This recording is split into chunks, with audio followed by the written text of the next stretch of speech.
I get people contacting me and say, this has happened. And then I go through all the things they need to do to try and protect themselves and cut things off. But as I say, it's that fusion of different types of criminals. But it is that reach now, and that physical, the digital is mixed with the physical. You're listening to Behind Enemy Lines. In each episode, we'll explore advanced fraud fighting strategies with experts battling financial crime every day. Discover what it takes to stay one step ahead of the most sophisticated fraudsters. Ready to sharpen your defenses? Let's get started. Hello and welcome to another episode of Behind Enemy Lines. I'm Mike LaFleur, and this episode is brought to you by ThreatMark, your ally in the war against fraud. Today I'm speaking with Peter Taylor, a fraud expert with more than 35 years of experience. And we're going to talk about the evolution of fraud from traditional schemes to a more complex mix of cybercrime and organized crime. I wouldn't be surprised if we ventured into other thoughts about fraud and crime as well. Peter, thanks for joining us today. Thank you, Mike, and thanks for inviting me. You and I have been talking on and off for, maybe 3 years now, not super seriously. So I know a little bit about your background, and especially that you originally started in law enforcement. What I would love, and what I usually do with every podcast episode, what I would love to hear from you is maybe even how you got into law enforcement. And so early days, and then how you shifted from law enforcement into your moniker online is the fraud guy. How did you go from ending school, getting into law enforcement, and becoming the fraud guy? Yeah, I wanted to be a detective all my life from the age of 7. My mum bought me for my birthday when I was 7 what's called a Secret Sam briefcase, which was a kid's briefcase with a machine gun, a gun, fingerprint equipment, secret camera and all that lot. So I was always going to be a detective. So as soon as I could, I joined the police. And then I very quickly got into the CID. And my favourite type of crime was fraud. I'll be honest, one of the reasons I liked fraud was it meant I could travel all around the country arresting people and doing investigations. So I didn't just get stuck in Manchester. So I'd go all over the UK. So at one point I was known as the away day detective because I was always on trains going off to get people. But because I did fraud so much, I got the moniker then the fraud guy. The UK was just starting to have a major problem with insurance claims fraud. So what was happening is that we were having so many cars stolen. We were having about 1 million to 1.5 million cars stolen per annum. So that left a lot of space for fraudsters to hide. So cars that were at the end of their life or whatever other motive people had for turning the cars fraudulently into cash. There was a lot of it going on. So I put together a scheme and I went to my bosses and said, this is how we can approach this and tackle it. And at the time, they weren't interested. The fraud squad that we had then, it had to be like £500,000 or they weren't interested. And some of these were like £500 or £1,000 cars. And they weren't interested. I bravely took myself off to speak to some insurance companies and asked them what they thought of the scheme and whether or not they'd fund it and pay for it. And surprisingly, they said, we'll give it a go. Everybody said it wouldn't work. And 18 months later, I had 22 people working for me. And I was working for 5 of the top 10 UK insurers, specialising in motor theft claims and crash for cash, which was just emerging then in the UK. That company was bought by a big loss adjusting company. And I ended up as basically, I was head of investigations or a later stage director of fraud management. And in business meetings, I was always introduced as the fraud guy because people didn't like talking about fraud too much. So that's how I initially became the fraud guy. And then so I mainly worked on claims fraud, corporate fraud, supplier fraud, and organised fraud rings. That was what I worked on when I was within the insurance companies. And about 12, 13 years ago, I decided I wanted to widen my scope and not just deal with those type of frauds, but get into other frauds as well. In fact, keep life interesting. I like to evolve all the time. I always say to myself, if I'm in the same place now as I was 3 years ago, I've not actually gained much experience. So constantly like to be moving. So I set up my own consultancy doing things like fraud reviews for organisations, for government, online retailers, people like that. Now, initially, we mentioned this in a previous conversation, I'm a little bit of a nerd. I built my own computer in the 90s, so I've always really been into the technology side. But what I found with people like myself who were classed as investigating traditional fraud is our eyes used to glaze over at the thought of coding and rules and everything else. Somebody else did that. And I decided I wanted to delve deeper. So I was already dealing with traditional fraud and organised crime, because the organised crime always filters into any way that people can be exploited and businesses can be exploited. So I call that the mafia approach. So they're like McDonald's in that they've got somebody everywhere, and they're like the mafia in that they run a really tight business that milks every opportunity. The next step for me was to try and find out more about cybercrime. And so I started to do a little bit of research. And then I was going to take some cyber qualifications. And I thought, instead of that, what I'll do is I'll use the money that I would pay for the training and I'll fund my own research project. So this was about 2017. I advertised on social media for former fraudsters that would be willing to speak to me and give me an insight into what went on and how things happened and how it integrated with other crimes. And I got fortunate. I ended up with about 10 that met the criteria. Really? Yeah. I had a really strict criteria. I'm used to dealing with informants, and a lot of people, a lot of information on and research comes from victims of crime. And then the other one, obviously you want to know about the other side, behind enemy lines. And a lot of that is done through prison visits. But what I found from prison visits over the years, I did my first prison visit in 1986, when I was a cop, is whoever you are, they see you as a way of getting out of prison or getting parole. So they tell you what they think you want to hear, and they also don't always tell the truth. Whereas under sort of UK laws, if you've been charged with something and convicted of it, you can't get charged again.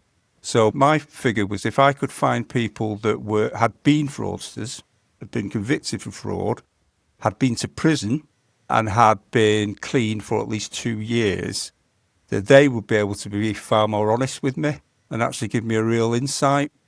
And it worked out really well. It was quite interesting. I got some that I could see weren't worth bothering with, that they were sort of potentially fantasists. And I got two that I delved into, and with all of them, I had an initial conversation, which was no notes, no pens, just an informal chat. So I could gauge whether I could trust, how much I could trust them and how reliable they were, but also they could gauge how much they could trust me. And I am a trustworthy guy. If somebody tells me something confidential, it's confidential. And so that worked out quite well. But there were two that stood out. One was a guy who was claiming to be a serious criminal hacker. And I think he'd watched Breaking Bad and Better Call Saul. And he didn't really know what went on. And I had another who, again, was a little bit of a fantasist. And when I actually researched his background, I found people that knew him. The only hacking he'd done was when he was in junior school. And they just hacked his friends' gaming accounts and put their email in. And if they had the password, or the password 123, he got in. And so he'd not touched anything like that for like 20 or 30 years. But the remaining 10 were interesting characters, but there were a few standouts. And one of them, and I'll give a shout out to him, is a guy called Brett Johnson, who you might have heard of, who was one of the founders of Shadow Crew. And we got on like a house on fire. We had, obviously, somebody said to him, what if he goes back to fraud? I said, well, that doesn't matter. I'm not giving him any secrets, but I hope he doesn't. And that was, 7 or 8 years ago. And he's still very much a good guy and working with the good guys. So he was really interested in it. And the insights he was able to give me were fantastic. And the introductions that he was able to give me, and which websites to go on, which manuals to use, because the criminals use training manuals and have training modules and everything else. So that was the first time I'd properly been on the dark web where I actually understood it. A lot of people go on the dark web, but you've got to understand how it operates. And the different ways it's used. And the thing that I found surprising was that a lot of the activity then was carding and an account takeover. In terms of crime, you've got your drugs there, you've got your guns, you've got pornography, you've got human trafficking, you've got politics, and so on and so forth. But my interest was the fraud side. And it was just like looking at loads of mini versions of eBay, where you've actually got, the vendors have actually got ratings and recommendations. There are forums, products are reviewed and given scores, and it's just an amazing world. And how that, so learning how that infrastructure worked was interesting. And then once I got into it a little bit more and got more confident in my own abilities to understand it, because one of the things that was hard for me, Mike, is I know a lot about fraud. Yeah. And therefore I'm confident. If I'm dealing with an insurance claims fraud, a corporate fraud, an individual to individual fraud, I'm really confident. But that, because of my own character, made me feel for a long time like I was a newbie with L plates on my back when it came to cybercrime. But with hindsight, and I'm sorry to blow my own trumpet, I picked it up a lot quicker than I thought I would. But again, that was because I had guidance from some of these former criminals and they were willing to talk to me. And then, so you've got that's the one that most people associate with the dark web. And that is now obviously on Telegram, closed user groups on Reddit, closed user groups on Facebook, but it's also quite open. So from a fraud research point of view, I found the openness and the blatantness, I'm not sure what the word is, but it was blatant. Yeah. It was so blatant. It was the easiest research I've ever done in a lot of ways. But the only thing I then learned, and I've seen it with other researchers, is some of the products and services that are on there are actually cons themselves. So you see warnings about products and things that can be done and they can't. It's just fraudsters conning other fraudsters to get their money off them. So you've got to be very careful. So one of my rules, again, is if I put a warning out about anything, that I have to have corroboration. It has to come from more than one source. Otherwise, I'll park it until I've got corroboration or until somebody else comes up with something that shows me that I'm not being lied to. I'm not falling for snakeskin oil. Yeah. And then apart from the marketplaces, the other thing that interests me though was some of the forums where they do the heists rather than, so mainly you've got the cybercrime triangle, which works within the marketplaces, which is you've got the people that obtain the data and sell it. You've got people that buy the data and commit fraud with it. And then you've got the people that cash out the money mules and everything else. You get some people that do all three. Most people tend to do two, but a lot of them actually stick to just one activity.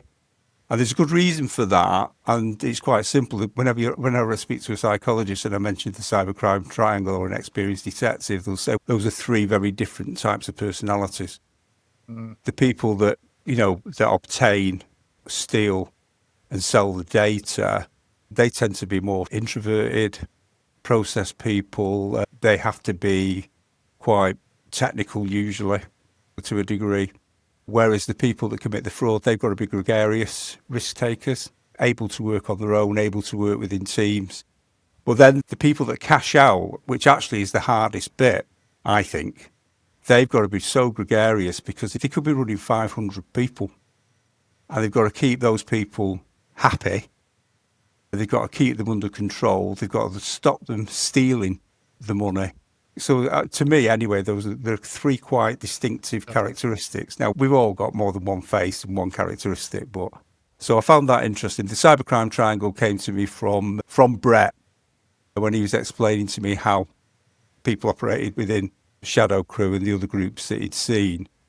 And it was quite funny because you're an American, yeah? So you don't like communists. And I said to him, you do realise that Shadow Crew was the ultimate cooperative where people just worked together. It wasn't like a top-down run from the top with the activities. It was based on and reliant on people cooperating with each other and everybody having a bit and taking their share. when it worked well. But then there are lots of cheats as well, aren't they? Like the gangs that run a site for a year and then you get a notice up saying this site's been closed down by law enforcement, and law enforcement haven't got a clue. The owners of the site have just done a runner with everybody's crypto. So you've got that going on. As I say, then there's the heists, the people that do the ransomware or the equivalent of the old bank jobs. So instead of the old bank job where you'd have the person that provided the boiler suits, the person that provided the armoury, the person that provides the getaway car, the person that is going to shift the money, the passports to get you people out of the country you're in to somewhere, a safe haven. And that's now changed, hasn't it? You've now got the people that will compromise the bank, get the security information, carry out an act using senior officials, authorities, and then 500 money mules, all ATMs, drawing cash as fast as they can. So you've got the heist. There's a group called the Carbonate Gang who were very successful. They took about €1 billion. And I think they might be back because there's been some big hits like that in the US recently. So you've got the heists. I found that absolutely fascinating. I had an insight into traditional fraud. I had an insight into organised crime. And I had an insight back then. I had a much better understanding of how cybercrime operated. So this took me to around about 2020 when COVID hit. And I could see lots of things happening.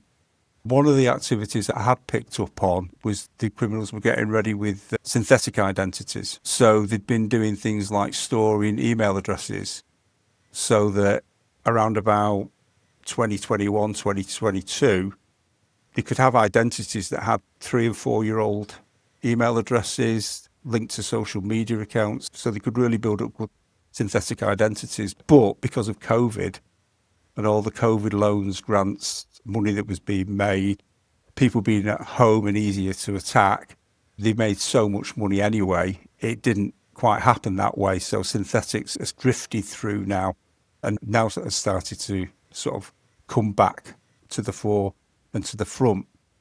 But the big one that I saw was one of the informants I'd had for a long time. His skill was producing false identity documents for people. And he'd started at school. He wasn't very popular. So he started providing driving licenses for his 15-year-old friends so they could get a beer in the pub or go to the nightclub. And that made him become popular. But then that built up to other stuff. And then the local criminals found out about him and they'd get him to produce documents for them. But in COVID, the thing that you needed to be a drug dealer was an NHS pass, National Health Service pass, for your car. And then you were more likely to be left alone by the cops. Whereas if you're just driving along one of the UK roads during lockdown, they'd just pull you and ask you what you were doing. And there were only certain people that, that could travel. But things changed for him then, because he was quite happy with the world. And he was told, you're now part of our gang. You are now our cyber product, our cyber service. So not only did they tap into his skills for their purposes, they actually sold his skills on to other gangs. So I saw things move in that way. And then the other observation that I noticed was ransomware. I think if you look at the first ransomware, it was $70. And when I was looking at it around about 2020, you had some exceptions like the attack on the National Health Service. But a typical ransomware was about £40,000. I know I'm using UK currency, but now it's 4 million. And I'm told that's the influence of them working with the traditional fraudsters, where the traditional fraudsters were saying, go big or go home. Don't mess about. Find out what they've got. And make sure that's what you're asking for. So if they've got a policy that covers them for 4 million or 5 million, then you ask for 6 million or 7 million and negotiate it down. But you don't go asking for 40,000 quid when there's 4 million on the table. So I think ransomware, if you actually look, the ransoms have just increased and increased. So you've had that influence, but then also the thing that the OCGs, the organised crime gangs, saw is how good the cyber criminals are researching. So it'd be things like the thought when they start working with a cyber criminal starts working with an organised crime gang of people that have turned to ransomware. Because that's the other thing as well. We've had a migration, haven't we? Instead of being an armed robber now, you're a cyber criminal. We don't have as many. We have hardly any bank robberies in Europe now. The best way to attack the bank is through their systems or attack their customers and take the money from the customers. It's that kind of research thing which the OCGs, the organised crime gangs, have tapped into, and they actually really profile who it is that they're going to hit. So if they're going to do a burglary, rather than drive into a fairly wealthy area or into an area and look for a house that's vulnerable, they'll actually do research and actually be going to a particular house at a particular address. They'll even know that the residents are away because they put it on Facebook. And particularly they target sports people because they know that at 3 o'clock on a Saturday afternoon, not so much now because we play at different times, that house is going to be empty and the wife will have gone and the kids will have gone, or if it's a female sports star, the equivalent. So we've had lots of attacks on high-profile sports people and high-profile individuals. Good way to get targeted by organised crime and cybercrime is win an award. It just brings you to the profile and they start checking you. And again, it's even things like the bank impersonation fraud. A lot of people think that's really random. And some of it is. So it's opportunistic and they pick up the smaller amounts, like maybe £400 out of somebody's accounts or under £1,000 or whatever. But some of it is really well researched. So one person I spoke to had been convicted for social engineering where he impersonated the bank and persuaded people to move money. The organisation that went on with that, which was a mix of all things. First of all, the bank impersonation fraud, its roots actually come from traditional fraud. It's the old boiler room scam. You phone somebody up and say, do you want to invest in retina identification? It's got to be the next big thing. You'll make 20% per month and all that. And so the same kind of techniques are used to impersonate the bank and say that there's a problem on your account. We need you to move money into a safe account. Move it into this account. And the people are very persuasive, fantastic salespeople. And sometimes even though they're not real, you can't help thinking they might be. It's, yeah, they play off emotion rather than logic. But so what I was going to say there was, so if you've got like you've lined up your target, well, they would do things like they didn't want personal accounts, they wanted business accounts because business accounts have got more money in them usually. So what they would do is they would actually use, as simple as using Google, and then they would put asterisk and Sun Limited and see what came up. And then they know it's a family business. Then you go onto Companies House in the UK, which we have, that has abridged accounts, and you look for how much cash they've got in the bank. It says cash in bank, £2 million, £1 million. So you know they've got money in the bank to move. So good targeting there, and they may line it up with text messages and things like that before the social engineer puts his call in. But as well as that, they've got the whole muling operation sorted. If you're taking in £1 million in one go from a business, you don't want to be muling that out at £1,000 or £10,000 a time. So they've got mule business accounts. So the bigger amounts can go in and out. They've got dormant accounts, the accounts that they know are dormant that people aren't using very often, but have got big amounts in. So if you've got an account with £1 million in it and somebody pays £10,000 into it, nobody's going to pick that up, or they're going to be slow to pick it up. And then you just move it through there. So the whole thing is absolutely synchronized. That they don't make the call until they've got the muling operation set up. But before that call, they've done the research for the victims. The other one is that sometimes they'll actually have multiple victims. So they know that they might fail. So they'll have 3 lined up or 5 lined up. And they only need 1 to hit. And they've made £1 million. So it is that thing really where, as I say, I think and it's behind the explosion we've now got with fraud is go big or go home, coming from the traditional people. Also have lots of grace and favour friends, people in high places that will help you out, people working in banks, insiders, and so on and so forth.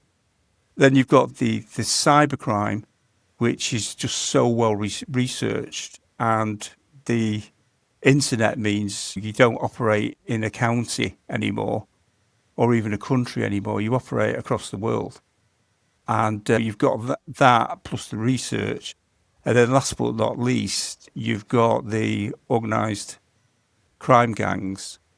And what they've always been good at is mass recruitment, democratising crime, intimidation and violence. Now, when I first started looking at cybercrime, there was hardly any violence. The way, if you upset somebody in an organised cybercrime, then they'd send a Trojan to you, break your computer, or they'd impersonate you and put an embarrassing post up on Twitter, which I think a lot of people prefer to what goes on now. You've got swatting in the US, Right. which happens as well happens to a degree in the UK, but now there is real physical violence. And one of the things I've seen, a case I dealt with where it started off with a call centre from Southeast Asia who put a remote access Trojan on this guy's computer. For some reason, because of the way he was set up, they couldn't actually get into his bank account. So they then used a social engineer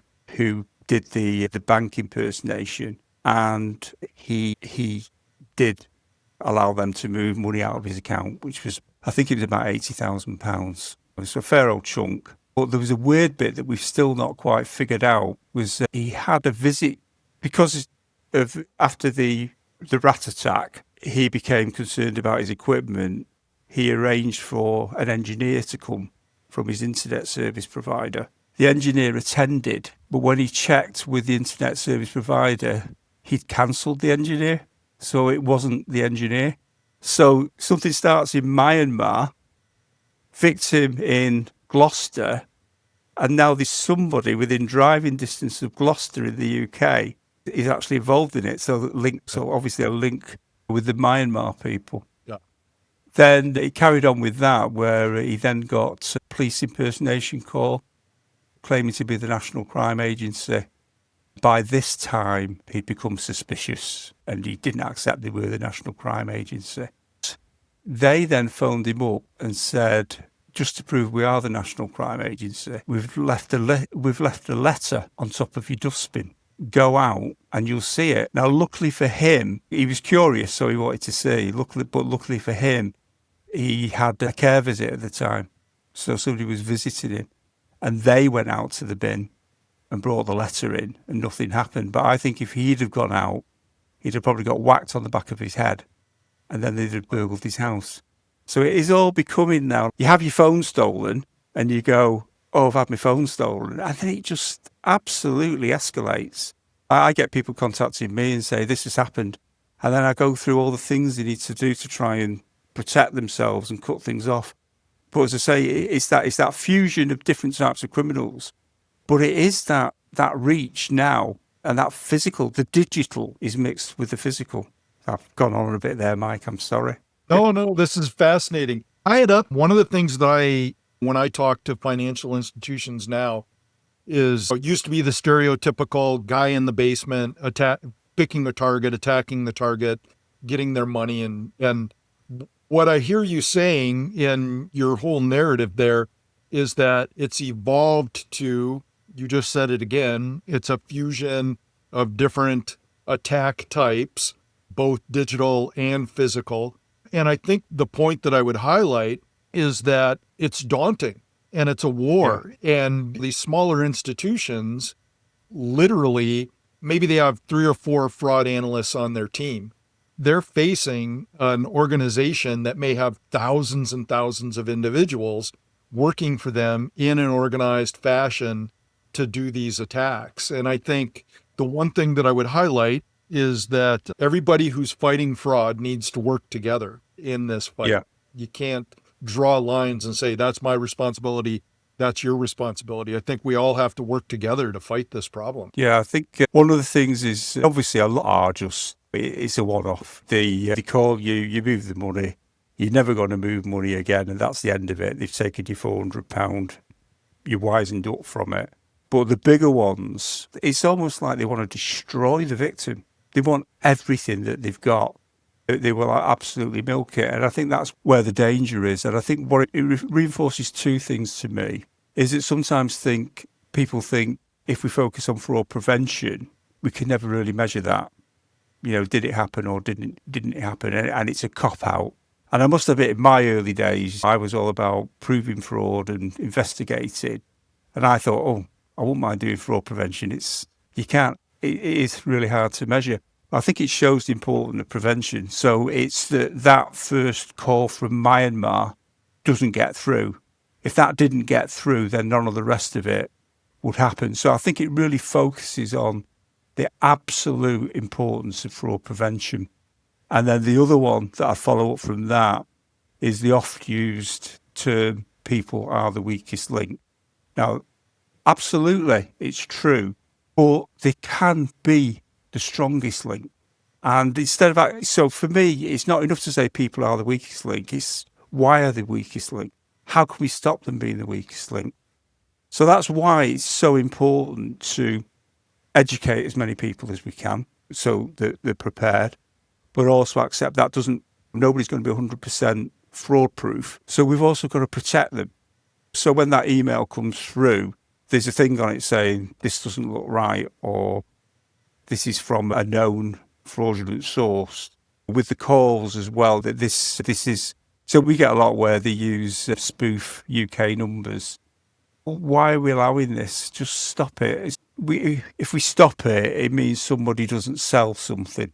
That doesn't matter compared to the amount of harm it does. I don't know what it's like in the US particularly, but in the UK, most people I know don't answer the landline. That's the same. Because it is just such a pain. And the only reason I have a landline is so my mum can phone me. And we've got a code of how many rings. Yeah. So I know it's my mum. Yeah, so people are the weakest link is a cop-out, I think, is for us. So why are they the weakest link? What can we do about it? And again, you can't eat an elephant overnight, but what you can do is start taking bites, yeah? And so education of the willing and technical support for the willing, but technical support for the people that don't care, you can still put it in there, can't you? And still protect and then work on it in other ways. And it's also that collaboration, isn't it, between government, law enforcement, technology companies, business, regulators and everybody else. So you've got that level of corroboration. And the other one that I have a bee in my bonnet about, Mike, because I work with different organisations, because I'm a consultant and I do training, is corroboration within your own business, within your own organisation, so that, your IT people talk to your fraud people, talk to your financial crime people, talk to your cyber, to your compliance department. They all actually interact with each other. I see that being done really well in some organisations. But I had one where the people in the financial crime team didn't know the names of anybody in the fraud team, and they were in the same building, right, and the same company. And to me, that just doesn't feel right. Yeah. We're up against time right now. Yeah. But I think we're at a good spot. You've just offered a couple of great pieces of advice. Try to prevent the fraud, and try to educate the willing and help the willing, and break down the silos within the organization. Those are all things that you can do to start waging this war in a little bit smarter way. Before we close out, if someone wanted to reach out to you, or if they wanted to find out more about your work as the fraud guy, where would they go? Yeah, the easiest and simplest thing is to go to Google and put Peter Taylor, the fraud guy, UK. And then you'll get things like my website, my LinkedIn account. I do a lot of my work through LinkedIn with direct messages. I'll usually accept connection requests, and I will then share things like email and phone numbers and stuff like that. No problem at all. And I'm always glad to hear from people. Thanks for the opportunity as well, Mike, to share my thoughts. It's a pleasure. Your passion, your expertise, your fascination with the topic, and your storytelling, it's all fascinating and extremely useful. And thanks for being on the podcast. Thanks very much. Thanks for listening to this episode of Behind Enemy Lines. Be sure to subscribe wherever you listen to your podcasts so you never miss a conversation on fighting fraud. We'll see you on the next one.